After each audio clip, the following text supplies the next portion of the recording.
अस्सलाम वालेकुम grade 10 students.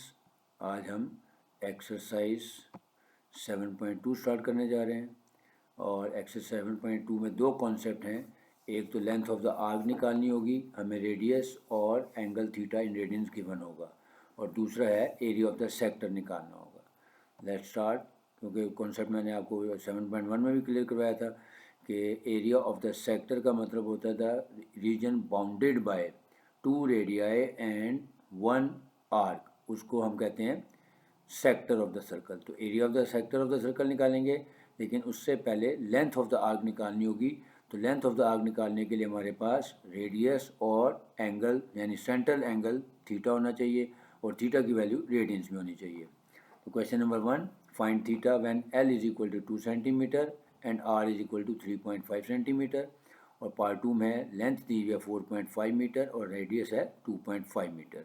तो बहुत आसान है, फार्मूला लिखेंगे using formula L is equal to R theta.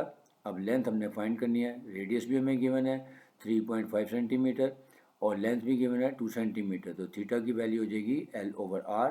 तो 2 सेंटीमीटर डिवाइड बाई 3.5 सेंटीमीटर किया तो 0.57 रेडियन।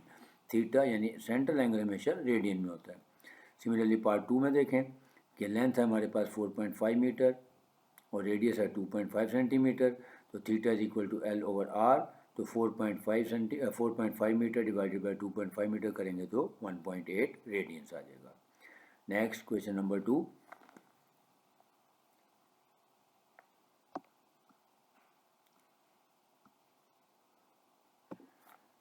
क्वेश्चन नंबर 2 में अब हमने थीटा दिया हुआ 180 डिग्री और हमने फाइंड क्या करना है कि रेडियस भी गिवन है 4.9 सेंटीमीटर, यानी length of the arc find करनी है। पार्ट नंबर 2 में थीटा की वैल्यू है 60 डिग्री और 30 minutes and radius is equal to 15 millimetre, और दोनों केसेस में हमने फाइंड एल करना है। तो बहुत आसान है, लेकिन सबसे पहले आपने क्या करना है, एंगल को यानी थीटा जो है 180 डिग्री है तो इसको पाई रेडियन में कन्वर्ट करना है। अगर आप 7.1 का लेक्चर मेरा देखेंगे तो मैंने बताया था कि pi radian is equal to 180 degree होता है, तो लिहाजा 180 डिग्री की जगह हम लिख सकते हैं कि पाई रेडियन। या इसको कैलकुलेट करने का भी तरीका बताया था कि 1 डिग्री है तो इसको यानी 180 मल्टीप्लाइड बाई 1 डिग्री करेंगे और 1 डिग्री की वैल्यू थी पाई ओवर 180 रेडियंस। तो 180 से कैंसिल हो जाएगा तो पाई रेडियन आ जाएगा। सिमिलरली पार्ट नंबर 2 में 60 डिग्री और 30 मिनट्स हैं, तो पहले इसको डेसिमल फॉर्म में लाएंगे जैसे तरीका सिखाया था कि 60 डिग्री एज इट इज़ आ गया। अब मिनट्स को 30 मिनट्स है उसको 60 से डिवाइड किया ताकि ये डिग्रीज में बन जाए, तो ये आ जाएगा 0.5, तो हमारे पास आ जाएगा 60.5 डिग्री। और पार्ट नंबर 1 में थीटा की वैल्यू आ गई पाई रेडियन। ये मैंने कैलकुलेट करके भी दिखा दी, लेकिन अगर आप डायरेक्ट भी लिख सकते हैं कि क्योंकि 1 radian is equal pi radian is equal to 180 degree होता है, लिहाजा 180 डिग्री का पाई रेडियन की वैल्यू पुट कर देंगे। तो यहाँ से हमारे पास एंगल आ गया पाई रेडियन और यहाँ से हमारे पास एंगल आ गया 1.056 रेडियन। अब हम फार्मूला लिखते हैं L is equal to R theta और दोनों में वैल्यूज पुट कर देते हैं। यहाँ पे हमारे पास रेडियस था 4.9 सेंटीमीटर मल्टीप्लाइड बाय थीटा की वैल्यू हमने निकाली है रेडियंस में पाई रेडियन, यानी पाई की वैल्यू होती 3.143। इसको मल्टीप्लाई कर दिया तो 15.4 सेंटीमीटर आ गया। पार्ट नंबर 2 में L is equal to R theta. अब R है हमारे पास 15 मिलीमीटर मल्टीप्लाइड बाय हमने जो एंगल की वैल्यू निकाली इन रेडियंस 1.056, उससे मल्टीप्लाई किया तो 15.84 मिलीमीटर आ गया। नेक्स्ट क्वेश्चन नंबर 3 की तरफ चलते हैं। क्वेश्चन नंबर 1, 2 हमने कर लिया। अब देखें जी क्वेश्चन नंबर 3 में अब हमने रेडियस फाइंड करना है। अगेन फार्मूला वही रहेगा। अब हमारे पास थीटा की वैल्यू दी है पार्ट 1 में 1/4 रेडियंस, क्योंकि ऑलरेडी रेडियंस में लिहाजा इसको कन्वर्ट करने की ज़रूरत नहीं है, और लेंथ दी है 4 सेंटीमीटर। सिमिलरली जो पार्ट 2 है उसमें theta is equal to 45 degree दिया हुआ है और रेडियस है 52 सेंटीमीटर। इसका होता है इसको पहले हम कन्वर्ट करेंगे इनटू रेडियन। तो 45 मल्टीप्लाइड बाई पाई ओवर 180 करेंगे तो वहाँ से हमारे पास रेडियन में कन्वर्जन की वैल्यू आ जाएगी। पहले हम पार्ट 1 कर लेते हैं, क्योंकि ये ऑलरेडी थीटा रेडियन में दिया है, लिहाजा हम डायरेक्ट फार्मूला पुट कर सकते हैं using formula L is equal to R theta. So R is equal to L over theta आ जाएगा। L की वैल्यू है 4 सेंटीमीटर डिवाइडेड बाई थीटा था हमारे पास 1/4 यानी 0.25, और इसको डिवाइड कर दिया तो हमारे पास वैल्यू आ गई रेडियस की 16 सेंटीमीटर। जबकि सेकंड पार्ट में देखें, क्योंकि 45 डिग्री था लिहाजा इसको पहले रेडियन में कन्वर्ट करेंगे। 45 multiplied by pi over 180 radians, तो ये आ गया पाई ओवर 4 रेडियंस। अब फार्मूला लिखेंगे और इसमें वैल्यूज पुट कर देंगे। So L is equal to R theta, so R is equal to L over theta, यानी 52 centimetre divided by pi over 4 का मतलब है 0.25 पाई। अब यहाँ पे आपने पाई की वैल्यू 3.143 पुट कर देनी है और उसके बाद इसको कैलकुलेटर सिंप्लीफाई किया तो आंसर आ गया 66.18 centimetre. Next question number 4, in a circle of radius 12 meter find the length of the arc which subtends the central angle of 1.5 radians. Again word problem है लेकिन क्वेश्चन वही है कि एक सर्कल है जिसका रेडियस दिया हुआ है 12 मीटर और हमने हमने length of the arc find करनी है जिसमें जो सेंट्रल एंगल है वो 1.5 रेडियंस है। तो वैसे ही करेंगे। Solution here theta is equal to 1.5 radian, पहले रेडियन में है लिहाजा इसको कन्वर्ट करने की ज़रूरत नहीं है, डायरेक्ट फार्मूला लिखेंगे और वैल्यूज पुट कर देंगे। So theta is equal to 1.5 radian, radius 12 metre और एल फाइंड करना है using formula L is equal to R theta. तो अब हमने फाइंड क्या करना था, लेंथ, लिहाजा आर और थीटा दोनों गिवन है, वैल्यूज मल्टीप्लाई कर देते हैं। 12 मीटर मल्टीप्लाइड बाय 1.5 करेंगे तो हमारे पास आंसर आ जाएगा 18 metre. Question number 5, in a circle of radius 10 meter find the distance intercepted by a point moving in the circle if it makes 3.5 revolutions। इस क्वेश्चन को थोड़ा सा समझाता हूँ आपको, थोड़ा ऊपर बैक कर लेते हैं, पहले क्वेश्चन को पढ़ लें कि in a circle of radius 10 metre, यानी सर्कल है जिसका रेडियस 10 मीटर है, find the distance intercepted by a point moving in the circle. Point moving in the circle मतलब वो उसका रेडियस होता है, अगर वो 3.5 रेवोल्यूशंस करे। अब याद रखना है आपने कि 1 कंप्लीट रेवोल्यूशन होता है 1 सर्कल, और सर्कल का जो मैंने बताया था कि एंगल जो होता है वो हमेशा 360 डिग्री होता है, और 360 degree is always equal to 2 pi radian. आप 7.1 को देखेंगे, उसमें मैंने ये कॉन्सेप्ट क्लियरली दिया था कि जब भी कंप्लीट सर्कल होगा तो उसकी डिग्री 360 डिग्री होती है और 360 degree always equal to 2 pi radian. तो इसका मतलब है 1 कंप्लीट रोटेशन या 1 कंप्लीट रेवोल्यूशन है वो 2 पाई रेडियन होता है। तो 3.5 रेवोल्यूशन का मतलब है कि 2 पाई रेडियन को हम 3.5 से मल्टीप्लाई कर देंगे तो हमारे पास आ जाएगा 7 पाई रेडियन, ये एंगल आ जाएगा। उसके बाद आगे फिर सिंपल वही फार्मूले का तरीका। तो देखें सोल्यूशन में यहाँ पे हम लिखेंगे रेडियस है हमारे पास 10 मीटर और एंगल दिया हुआ है 360 degree which is equal to 2 pi radians, क्योंकि एंगल हमारा रेडियंस में चाहिए। तो 3.5 revolution means 3.5 multiplied by 2 pi radian, और इसको मल्टीप्लाई किया तो हमारे पास आ जाएगा 7 पाई रेडियन। अब हमारे पास एंगल आ गया। अब आगे फार्मूला लिखेंगे L is equal to R theta, R की वैल्यू है 10 मीटर और जो 7 पाई रेडियन है वो थीटा है हमारा। तो 7 मल्टीप्लाइड बाई पाई की वैल्यू होती है 3.143, तीनों का प्रोडक्ट लिया तो आंसर आ गया हमारे पास 220 metre. Next question number 6। Question number 6 को पहले रीडिंग कर लेते हैं। क्वेश्चन नंबर 6 में है what is the circular measure of angle between the hands of a watch at 3 o'clock, के एक सर्कुलर क्लॉक है जिसमें टाइम पूछा गया यानी 3 बजे कौन सा एंगल बनेगा। अगर आप देखें सर्कुलर क्लॉक में, अगर आप देखें कि 3 o'clock पे क्या एंगल बनता है, वो 90 डिग्री बनता है, नज़र आ रहा होता है कि क्योंकि वो स्ट्रेट एंगल बनता है, राइट एंगल होता है, लेकिन हमें यहाँ पे इसको कैलकुलेट करके दिखाना है। तो इसका तरीकाकार क्या होगा, सबसे पहले हम लिखेंगे कि हमें पता है क्योंकि ये सर्कुलर क्लॉक है तो टोटल जो कंप्लीट सर्कल होता है उसके अंदर एंगल जो होता है 360 डिग्री होता है। So theta is equal to 360 degree, और अभी हमने देखा कि 360 डिग्री मीन्स 2 पाई रेडियन, क्योंकि एंगल हमेशा रेडियन में लेना है। तो एंगल हमारे पास आ गया 2 पाई रेडियन। अब देखें कि एक क्लॉक जो होता है उसके अंदर 12 आवर्स होते हैं, यानी नंबर ऑफ हैंड्स कितने हैं उसमें 12, 1 2 3 4 से लेकर 12 तक उसमें नंबर मार्क होते हैं। तो नंबर ऑफ हैंड्स आ जाएगा 12। अब ये आ गया पूरे कंप्लीट क्लॉक का। अब हमने देखना है angle of each hour hand कि 1 घंटे में क्या एंगल बनेगा, क्योंकि टोटल जो एंगल है हमारे पास है वो 2 पाई रेडियन, जैसे उसको 12 से डिवाइड कर देंगे तो लिखेंगे 1/12 मल्टीप्लाइड बाय 2 पाई रेडियन या 2 पाई डिवाइडेड बाय 12।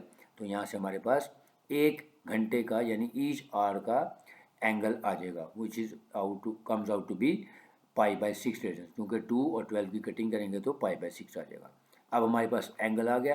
अब क्वेश्चन में क्या पूछा 3 o'clock, अगर यहाँ पे लिखा होता 4 o'clock तो हमने जो एंगल आया ईच आवर हैंड का उसको 4 से मल्टीप्लाई कर देना था, यानी जितने बजे यानी जितने टाइम का पूछा होगा उस अब इस एंगल को, क्योंकि हमने angle of each hour hand निकाल लिया है, इसको उससे मल्टीप्लाई कर देंगे, क्योंकि 3 o'clock का पूछा है, जैसे इसको π/6 रेडियन को हम 3 से मल्टीप्लाई कर देंगे, फिर कटिंग कर देंगे तो एंगल आ जाएगा हमारे पास π/2 radians which is equal to 90 degree.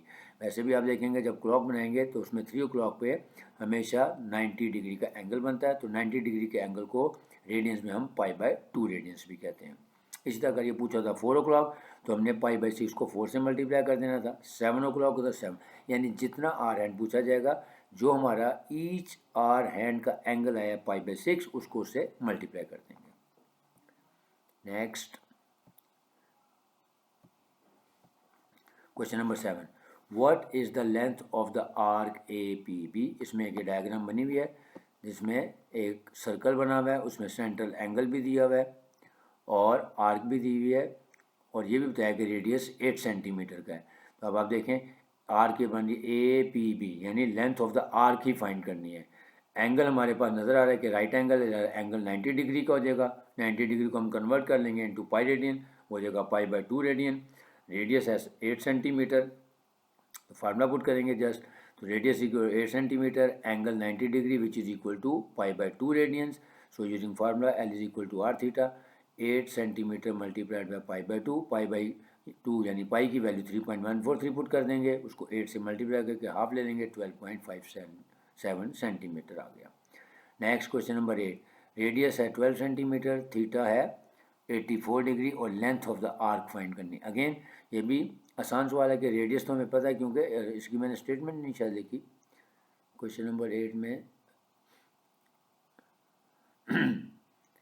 Statement क्यों नहीं, यानी हो कि क्वेश्चन नंबर 8 में रेडियस है 12 सेंटीमीटर, एंगल है 84 डिग्री और length of the arc find करना है, लिहाजा 84 डिग्री को पहले कन्वर्ट करेंगे इनटू पाई रेडियंस, तो तरीकाकार वही होगा 84 multiplied by pi over 180 radians which comes to be 1.467 radians. Formula लिखें L is equal to r theta, so 12 centimetre multiplied by 1.467 which comes out to be 17.6 centimetre. Next question number 9 सब onward जो क्वेश्चन हैं उसमें area of the sector का concept आ जाएगा। Question number 9, find the area of the sector OPR। Diagram बनाने की यहाँ पे मेरे पास स्पेस नहीं थी, लिहाजा डायग्राम आप बुक से देख सकते हैं कि वहाँ पे एरिया ऑफ द सेक्टर हमने निकालना है। एरिया ऑफ द सेक्टर के लिए मैंने कहा फार्मूला आना चाहिए आपको 1/2 r² थीटा। तो इसका था सबसे पहले देखें पार्ट 1 में रेडियस हमारे पास है 6 सेंटीमीटर, एंगल दिया हुआ 60 डिग्री, उसको कन्वर्ट किया into radians which comes out to be π/3 radians. अब फार्मूला हमारे पास है 1/2 r² थीटा, वैल्यूज पुट कर दें, सिंपल सा क्वेश्चन है। 1/2 एज इट इज़ आ गया, r यानी रेडियस हमारे पास 6 सेंटीमीटर था, उसका स्क्वायर लिया मल्टीप्लाइड बाय π/3, पाई की वैल्यू 3.143 डिवाइडेड बाय 3 और फिर साइंटिफिक कैलकुलेटर की मदद से आंसर निकाल दिया 18.86 सेंटीमीटर स्क्वायर, क्योंकि एरिया हमेशा स्क्वायर यूनिट में होता है। Next part number 2, part number 2 में रेडियस है 20 सेंटीमीटर, एंगल यानी थीटा था 45 डिग्री, इसको कन्वर्ट कर लिया into radians which comes out to be π/4 radians. Again area निकालना है तो फार्मूला लिखें, area of sector is equal to 1/2 r² theta. अब r की वैल्यू यहाँ पे है 20 सेंटीमीटर, उसका स्क्वायर लें multiplied by 1/2 multiplied by pi यानी 3.143 डिवाइडेड बाय 4 और इसका आंसर निकालने कैलकुलेटर की मदद से 157.15 centimetre square. Next question number 10, question number 10 में अगेन वर्ड प्रॉब्लम है लेकिन फार्मूला इन दोनों में से कोई यूज होगा। Find area of the sector inside a central angle 20 degree in a circle of radius 7 metre, यानी अगेन यहाँ पे देखें रेडियस दिया हुआ है 7 मीटर और एंगल दिया हुआ है 20 डिग्री, तो उसको पहले कन्वर्ट कर लेंगे रेडियंस में, तो आ गया हमारे पास रेडियस आ गया यहाँ पे 20 centimetre, theta is equal to 20 degree, so 20 multiplied by pi over 180 radians, pi over 9 radians आ गया। अब हम फार्मूला लिखेंगे area of the sector is equal to 1/2 r² theta, तो r की वैल्यू है हमारे पास 20, तो इसको सॉरी r की वैल्यू 20, और ये मैंने यहाँ पे थोड़ी सी गड़बड़ कर दी है, यहाँ पे रेडियस था 7 सेंटीमीटर, क्योंकि शायद 20 सेंटीमीटर पार्ट नंबर 1 में था, वो मैंने कॉपी पेस्ट में गलती कर दी। हाँ जी, यहाँ पे रेडियस जो है वो 7 मीटर है, तो लेकिन यहाँ पे लिखना मैं भूल गया, तो ये 20 सेंटीमीटर नहीं बल्कि 7 मीटर यहाँ पे करना है, लेकिन मैंने किया इसको ठीक है, 7 मीटर की मदद से किया। तो 1/2 7 सेंटीमीटर नहीं 7 मीटर करना है, इसका स्क्वायर ले लें और मल्टीप्लाई कर दें π/9 से, तो आंसर आ जाएगा 8.56 मीटर स्क्वायर। ये यहाँ पे थोड़ी सी गलती, इसको आपने करेक्ट कर लेना है कि यहाँ पे मीटर है, सेंटीमीटर के बजाय इसको मीटर करना है, और यहाँ पे मैंने गलती से 20 सेंटीमीटर लिख दिया, लेकिन जो वर्ड प्रॉब्लम 10 है किया मैंने उसके मुताबिक ये 7 मीटर के हिसाब से आंसर निकाला। Next question number 11, Sir is making a skirt. Each panel of skirt is shaded. How much cloth is required for each panel? Book में देखेंगे आप कि ये एक पैनल बना हुआ है जिसपे सेक्टर बना हुआ है, लेकिन वो दो तरीके से सेक्टर बना हुआ है, उसको हम दो इक्वल पार्ट्स में डिवाइड करके करेंगे।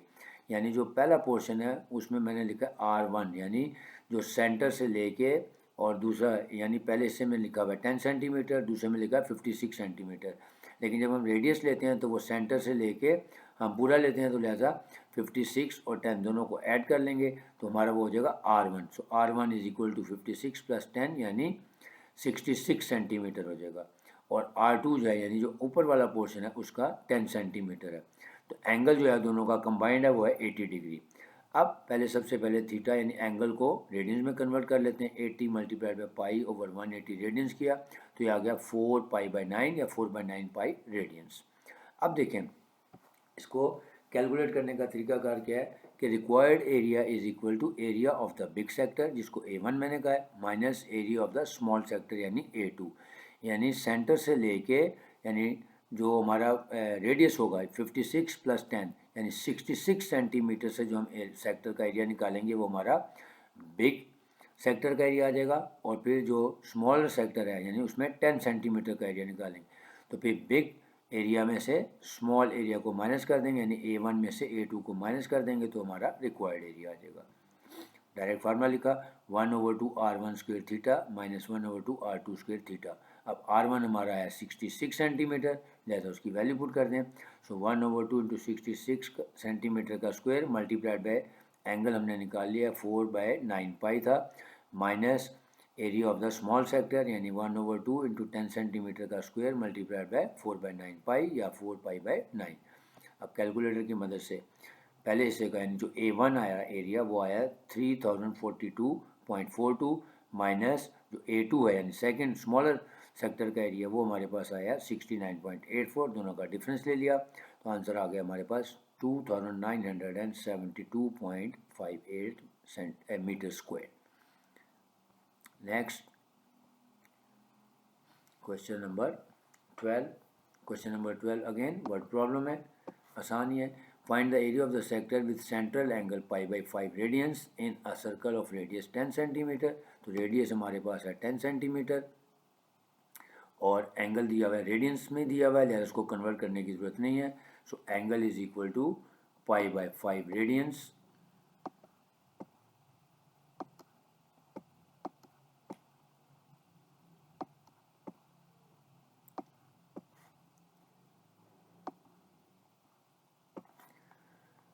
अब हम फार्मूला लिखेंगे।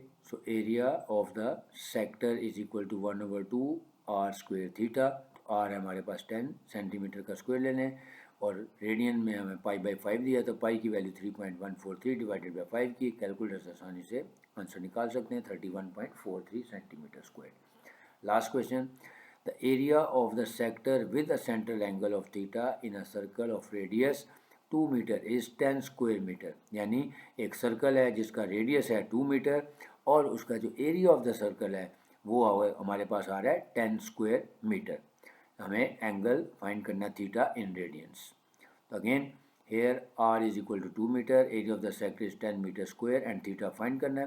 जैसा फार्मूला लिखेंगे area of the sector is equal to 1/2 R square theta. अब एरिया ऑफ द सेक्टर में गिवन है कितना 10 मीटर स्क्वायर, तो यहाँ पे एरिया की वैल्यू पुट कर दें, रेडियस हमारे पास है 2 मीटर उसकी वैल्यू पुट कर दें और उसके बाद क्रॉस प्रोडक्ट रूल की मदद से हम यहाँ से थीटा निकाल सकते हैं। So 10 metre square is equal to 1/2 R का स्क्वायर हो गया 2 मीटर का square multiplied by theta. So theta is equal to, यहाँ पे 2 का स्क्वायर लेंगे तो 4 को 2 से डिवाइड करें तो 2 आ गया, तो 10 डिवाइडेड बाई 2 यानी 10 metre square divided by 2 metre is equal to 5 radians. क्योंकि एरिया को जब हमने डिवाइड कर दिया तो हमारे पास एंगल जो है वो थीटा इन रेडियंस निकालना था, तो 10 डिवाइडेड बाई 2 करेंगे तो 5 रेडियंस आंसर आ गया। उम्मीद है आप लोगों को समझ आया होगा। इस एक्सरसाइज में दो ही कॉन्सेप्ट थे कि लेंथ ऑफ द आर्क निकालनी होगी तो हमारे पास रेडियस और थीटा एंगल इन रेडियंस होना चाहिए, और रेडियस का और थीटा का प्रोडक्ट जो होता है वो लेंथ ऑफ द आर्क होता है। और जो दूसरा कॉन्सेप्ट है इसमें कि जो एरिया ऑफ द सेक्टर निकालना होगा उसका फॉर्मूला है 1/2 आर स्क्वायर थीटा। यानी अगेन अगर आपके पास रेडियस दिया हुआ है और एंगल दिया हुआ है इन रेडियंस, तो आप उन दोनों का प्रोडक्ट लेके हाफ यानी 1/2 आर स्क्वायर थीटा की मदद से उसका एरिया ऑफ द सेक्टर निकाल सकते हैं। उम्मीद है आप लोगों को समझ आ गया होगा। तो आप लोगों से इंशाल्लाह अब नेक्स्ट मुलाकात में एक्सरसाइज 7.3 में दोबारा मुलाकात होगी। तब तक के लिए इजाज़त दें। अल्लाह हाफ़िज़।